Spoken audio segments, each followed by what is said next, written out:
Assalamualaikum warahmatullahi wabarakatuh.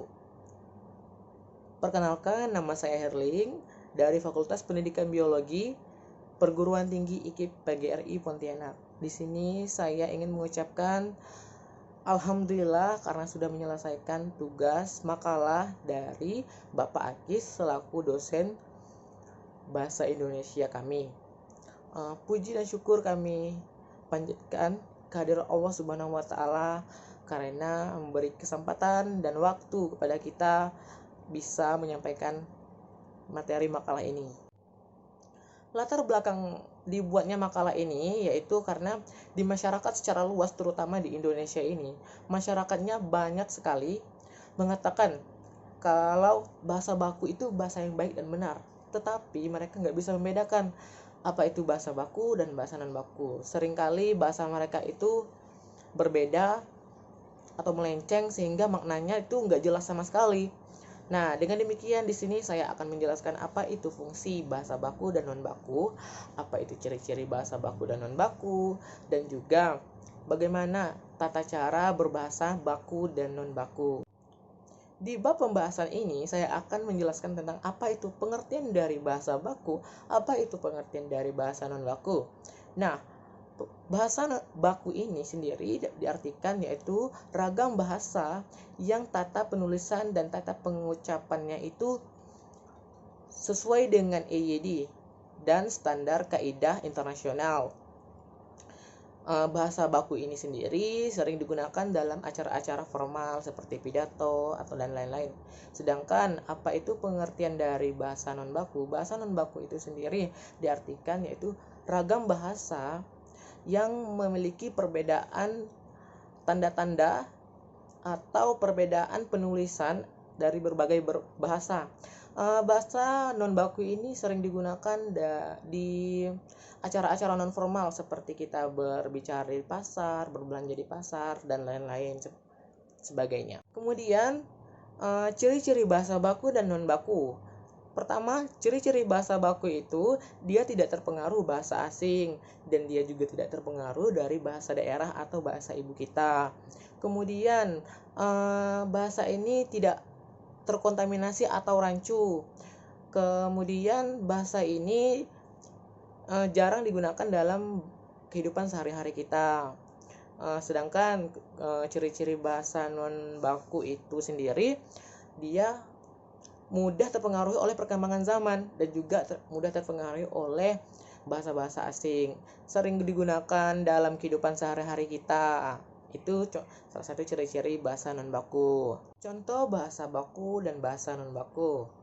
Bahasa baku seperti ditulis aktif, cabai ditulis cabe, kemudian azan ditulis azhan, kemudian daftar ditulis daftar, kemudian hakikat ditulis hakikat, dan lain sebagainya. Kalian dapat mencari di berbagai sumber seperti Google dan lain-lain.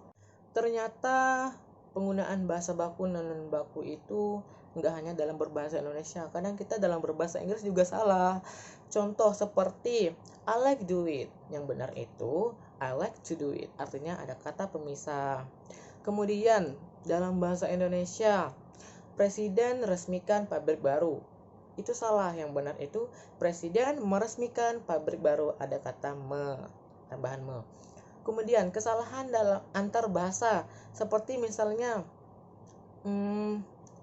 dia Bandung datang dari, itu salah, artinya ada terbalik kan, nggak nyambung jadinya.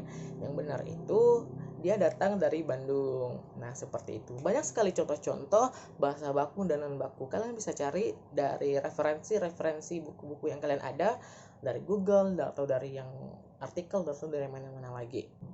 Jadi kesimpulannya, bahasa baku merupakan bahasa yang sangat penting dalam kehidupan kita karena tata cara penulisan dan pengucapannya sesuai dengan EYD, kaidah standar nasional Indonesia, dan juga bahasa baku ini sesuai sekali dengan bahasa persatuan kita yaitu bahasa Indonesia. Bahasa baku dan non baku ini perbedaannya terletak pada fungsi dan ciri-ciri mereka. Jadi kalian harus tahu ini apa itu fungsi bahasa baku, apa itu fungsi bahasa non baku, juga ciri-ciri bahasa baku dan bahasa non baku. Kemudian saran saya buat kita semua, perbedaan bahasa itu nggak jadi masalah dalam berkomunikasi. Yang penting kita harus tahu cara penggunaan, keadaan, situasi bahasa baku dan non baku tersebut, karena ciri-cirinya sudah jelas sama sekali dan fungsinya juga sangat jelas.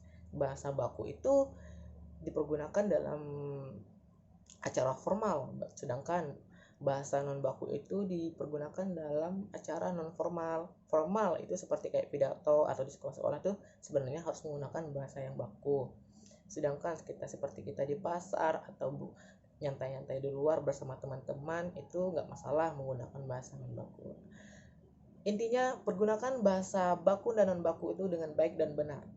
Sekian dari penjelasan saya tentang materi ragam bahasa baku dan non baku. Jika ingin bertanya atau info lebih lanjutnya, silakan nanti kontak masing-masing kelompok saya. Saya ucapkan terima kasih banyak atas perhatiannya, atas waktunya.